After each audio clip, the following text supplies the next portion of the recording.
کے لیے توازن کو دینے کے لیے ایک میخ قرار دی. اچھا وہ نظر بھی نہیں آتی, وہ چھوٹی ہوتی ہے. آپ آمادہ ہو رہے ہیں رونے کے لیے؟ وہ بہت چھوٹی ہوتی ہے.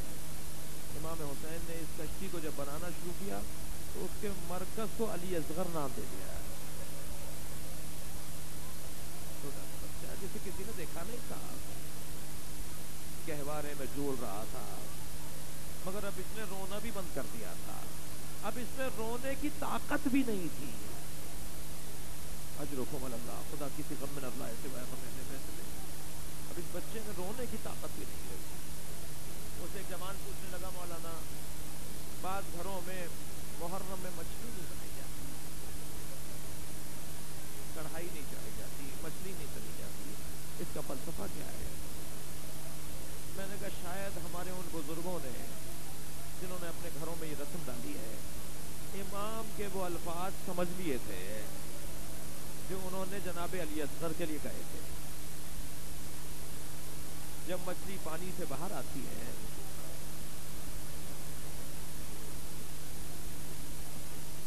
تو اوپر نیچے تڑپتی ہے, کبھی اچھلتی ہے, کبھی گرتی ہے, کبھی اچھلتی ہے, کبھی گرتی ہے.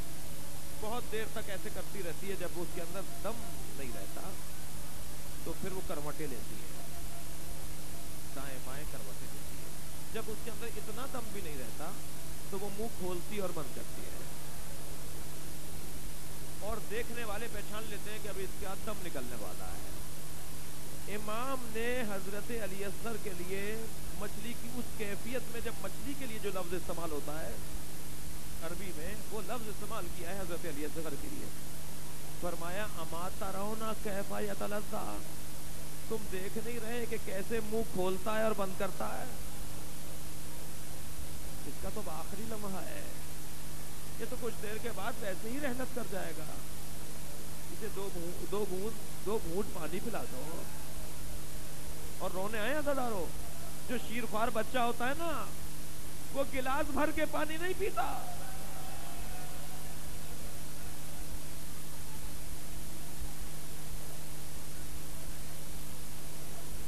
اجرکم اللہ.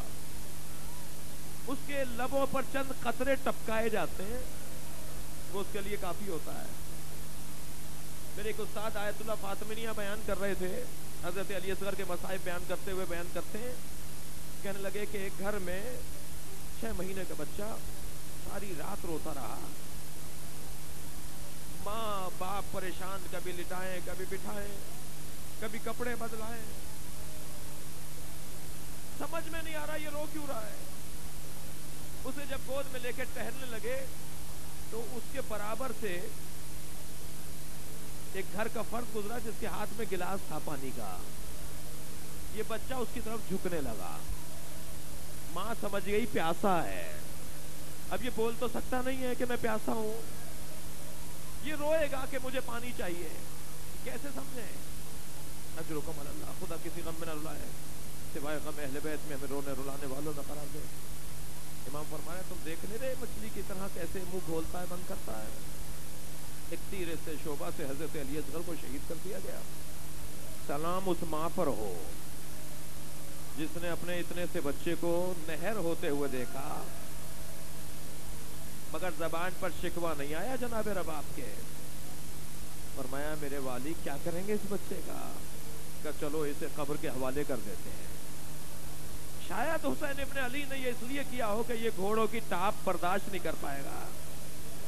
یہ پھول سا بچہ, یہ کلی سا بچہ جو بن کھلے مرجھا گیا, ایک ننھی سی قبر کھودی. عجیب مظلومیت ہے حسین اور رباب کی. اپنے بچے کا لاشا اٹھا رہے ہیں, باپ لاشا اٹھا رہا ہے, ماں تشیع جنازہ کر رہی ہے. قبر کے حوالے کیا, گرم گرم ریت ڈالنا شروع کی. میں نے دیکھا کہ جب امام حسین ریت ڈالتے ہوئے, پیروں سے ریت ڈال رہے تھے, جب ریت ڈالتے ہوئے حضرت علی اصغر کے چہرے پر آئے ہیں تو آپ نے منہ موڑ لیا اور ریت ڈالنا شروع کی ہے. بڑا سخت تھا حسین ابن علی کے لیے. سلام ہو جناب رباب پر. جناب رباب ہمیشہ اپنے بچے کو یاد کیا کرتی ہیں. مدینے میں دھوپ میں بیٹھ کر مرثیہ کہتی ہیں, ایک دن علی اصغر یاد آیا تو مرثیہ لکھ رہی ہیں، اے علی اصغر میں نے بہت بچے دیکھے جن کا دودھ چھڑایا جاتا ہے تو ان کا لاڈ اٹھایا جاتا ہے، ان سے پیار کیا جاتا ہے، ان کی فرمائشیں مانی جاتی ہیں۔ علی اصغر میں نے تو جیسا بچہ نہیں دیکھا جس کا تیر سے دودھ چھڑایا۔ اجرکم اللہ، اجرکم اللہ۔ ابو حمزہ صومالی امام سجاد کے صحابی امام کی خدمت میں آئے، کنیز دروازے سے لے کر گئی صحن خانہ سے گزارتی ہوئی۔ ابو حمزہ کہتے ہیں میں نے دیکھا کہ صحن خانہ میں ایک برقع پہنے ہوئے بی بی ہے جو دھوپ میں بیٹھی ہے۔ امام سے درس لیا، واپس آئے، کیا دیکھا کہ دھوپ ڈھل گئی ہے مگر وہ بی بی وہاں سے اٹھ کر دھوپ میں جا کر بیٹھ گئی ہے۔ ابو حمزہ کھڑے ہو گئے، امام نے فرمایا ابو حمزہ کیا سوچ رہے ہو؟ فرمایا مولا شاید کسی غلطی پر آپ نے اپنی کنیز کو سزا دی ہے، اجرکم اللہ، اور آپ نے اسے دھوپ میں بٹھا دیا ہے۔ امام نے فرمایا ابو حمزہ میری ماں رباب ہے، یہ میرے پاپا سے وعدہ کیا تھا جب تک زندہ رہوں گی کبھی سائے میں نہیں بیٹھوں گی۔ ابو حمزہ تو چلے گئے روتے ہوئے، امام سجاد برابر میں آ کے بیٹھ گئے، فرمان لگے اماں اب تو دوسرے بھی کہتے ہیں انہیں سائے میں لے آؤ۔ نحیف سی آواز، جناب رباب کی آواز نحیف تھی، نحیف سی آواز میں کہا اے زین العابدین ہرملہ مارا گیا۔ اجرکم اللہ، تھک کر نہیں روئیں عزاداروں، اپنی آوازوں کو آزاد چھوڑیں۔ اے زین العابدین کیا ہرملہ مارا گیا؟ میرے بچے کو مار دیا، کیا بگاڑا تھا علی اصغر نے؟ تیر بھی مارا تو وہ جو جانوروں کو مارنے کے لیے استعمال کیا جاتا۔ اجرکم اللہ، اجرکم اللہ، خدا کسی غم میں نہ لائے۔ میں نے مقتل میں دیکھا امام سجاد نے مختار تک پیغام بھیجا، مختار تم قاتلان حسین سے بدلہ لے رہے ہو، ہمیں تو جب ہرملہ مارا جائے بتا دینا۔ اجرکم اللہ، میں اپنی ماں کو سائے میں لے جانا چاہتا ہوں، کہیں بی بی کی رحلت نہ ہو جائے۔ مختار نے ہرملہ کو جب تلاش کر لیا، گرفتار کر کے لائے، بعض روایات میں ہے وہی میدان میں مقابلہ کیا اور اسے مارا، بعض روایات میں ہے کہ دربار میں بلایا، اور مختار بھی چاہتے ہیں کہ لوگوں پر آیا ہو کہ کیا ہوا تھا۔ کہا کوفے میں ساری وہ عورتیں بلا لی جائیں، کوفے کی ساری وہ عورتیں بلا لی جائیں جن کے گودوں میں چھوٹے بچے ہیں، تاکہ انہیں معلوم ہو کہ چھوٹے بچوں کو اگر مار دیا جائے تو ماں پر کیا گزرتی ہے۔ بالکونیوں میں عورتیں بیٹھی ہوئی ہیں، دربار سجا ہوا ہے۔ مختار نے کہا ہرملہ کیا کیا تھا کربلا میں؟ تھک کر نہیں روئے عزادارو۔ ہرملہ نے اپنے حال بیان کرنا شروع کیا، میرے پاس میرے ترکش میں 6 تیر تھے، 3 تیروں نے خطا کی، مگر 3 تیروں نے کربلا میں میرے امیر کے حکم پر یعنی پسر سعد کے حکم پر کام دکھایا۔ ایک تیر میں نے عباس کے مارا، اجرکم اللہ، ایک تیر میں نے حسین کے مارا۔ امام حسین کے کہاں مارا؟ سینے میں تیر مارا۔ رونے آیا زدارو، یہ وہی تیر ہے جس کے بعد حسین سے بیٹھا نہیں گیا، اجرکم اللہ، امام حسین سے گھوڑے پر بیٹھا نہیں گیا۔ اس تیر کے اندر 3 پھل تھے، اور ان پھلوں کے جو لوہے کی کناریاں تھی وہ لوٹتی تھی واپس، یہ لوہے کے تیروں کی کناریاں واپس لوٹتی تھی، پھل واپس لوٹتے تھے۔ جب امام حسین کے سینے میں تیر لگائے نا تو کمر سے نکل رہا تھا، امام نے چاہا کہ اسے واپس نکالیں تو اس کے مڑتے ہوئے پھل، بڑا سخت مصائب کا مرحلہ ہے، اس کے مڑتے ہوئے پھل باہر نکلنے میں تکلیف کر رہے تھے۔ سنیں گے عزادارو کیا کیا حسین نے؟ پشت سے تیر کو نکالا، ایک فوارہ تھا جو حسین کے سینے سے خون کا نکلا۔ آواز سے جناب مجھ سے بیٹھا نہیں جا رہا، مجھے زمین پر اتار دے۔ کا تیسرا تیر میں نے علی اصغر کے مارا۔ جب پہلے 2 تیروں کا تذکرہ عورتوں نے سن لیا جن کی گودوں میں بچے تھے، جب تیسرے تیر کا تذکرہ سنا گودوں سے بچے چھٹنے لگے. اس ماں نے کیسے لاشا دیکھا. الا لعنت اللہ علی قوم الظالمین فسيعلم الذین ظلموا أي منقلب.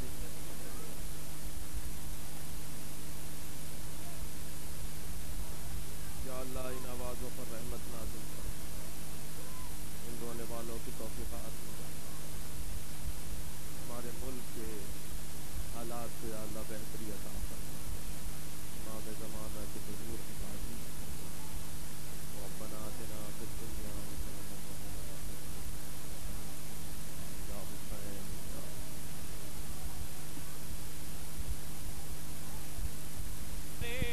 ہم شکل پیمبر ہیں.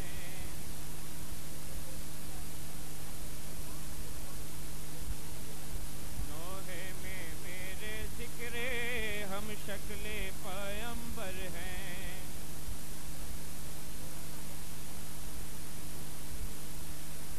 نوحے میں میرے ذکر ہم شکل پیمبر ہیں.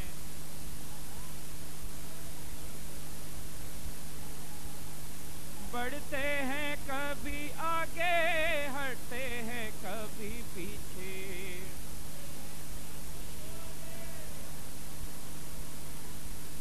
شبیر کے ہاتھوں پر لاش علی اصغر ہیں.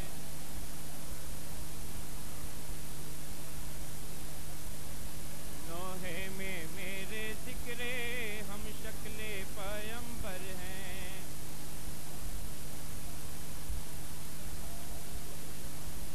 کیا خواب میں بابا کو دیکھا ہے سکینہ نے.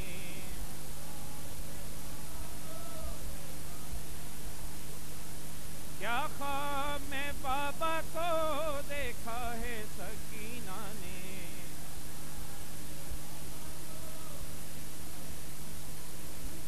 کیوں رات سے یہ بچی بے چین ہے، مضطر ہے.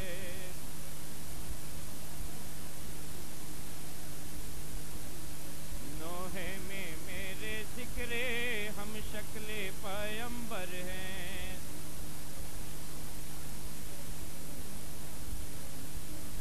پامال ہوا جب سے زہرا کا چمن رن میں.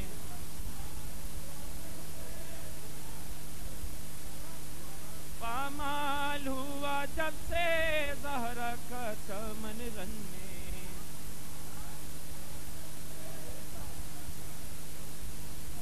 یوں گریا کو نماز گلدستہ اکبر ہے.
علیکم رسول اللہ، السلام علیکم ورحمۃ اللہ وبرکاتہ، السلام علیکم یا ابا عبداللہ الحسین، السلام علیکم ابن رسول اللہ، السلام علیکم ابن امیر المومنین وابن سید الوصیین، السلام علیکم ابن فاطمۃ الزہراء سید النساء العالمین، السلام علیکم جمیع شہداء کربلا ورحمۃ اللہ وبرکاتہ، السلام علیکم مولاي غریب الغرباء، السلام علیکم معین الضعفاء والفقراء، السلام علیکم انیس النفوس ایها المدفون بعزتوس، السلام علیکم سلطان العرب والعجم، السلام علیکم یا ابا الحسن یا علی ابن موسیٰ الرضا الراضی بالقدر والقدر روحی وجسمی لک الفداء ورحمۃ اللہ وبرکاتہ، السلام علیکم یا مولاي صاحب العصر والزمان، علمان علمان علمان، السلام علیکم خلیفۃ الرحمن، السلام علیکم شریک القرآن، السلام علیکم مظہر الایمان، السلام علیکم قام الکفر والطغیان، السلام علیکم دافع الظلم والعدوان، السلام علیکم یا امام زماننا ھذا عجل اللہ تعالی فرجک وسهل اللہ تعالی مخرجک وظہورک وجعلنا من انصارک واعوانک ورحمۃ اللہ وبرکاتہ۔ اراکین لشکر عباس انجمن گلدستہ اکبر کے نہایت ممنون و مشکور ہیں کہ انہوں نے فرش ظفر آ کر حقانیوں سے نظر نہیں کی۔ مومنین کرام ایک اعلان سماعت فرما لیں، کل خمسہ مجالس کی آخری مجلس عزا انشاءاللہ ٹھیک 8 بجے شروع ہو جائے گی اور مولانا انشاءاللہ ٹھیک 9 بجے زیب ممبر ہوں گے۔ تمام مومنین سے زیادہ سے زیادہ تعداد میں شرکت کی استدعا ہے۔ کل کی مجلس میں علم حضرت عباس اور ہماری کی زیارت کرائی جائے گی، تمام مومنین سے شرکت کی استدعا ہے۔